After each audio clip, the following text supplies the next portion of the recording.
Jesus para se converter, ser um cara feliz, limpo de alma e coração. O justo é o caminho e a salvação. E o maior valor é perdoar quem já errou. Atire uma pedra quem nunca pecou. Com sua mente sã, dedique a vida em oração, pedindo ao Senhor que te dê o perdão.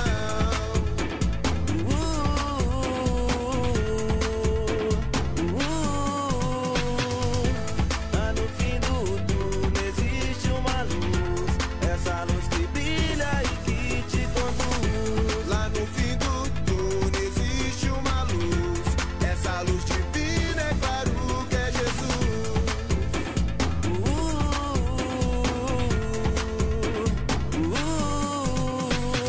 Força, paz, união é o que deveremos ter. Tem vários irmãos que tem fé, pode crer. Se achar impossível, com fé, mano, será possível de realizar todos os seus sonhos lindos. E aos amigos meus que hoje estão na detenção, pagando pra quem teve a vacilação. Ô, liberdade já pra todos os manos inocentes, pobre de favela, famílias carentes.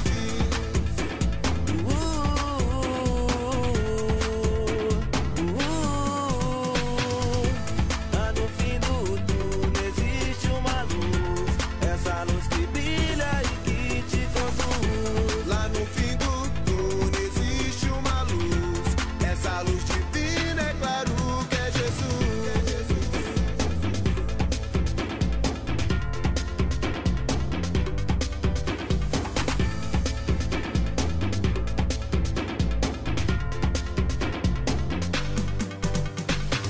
Tenho recordações, momentos tristes a pensar.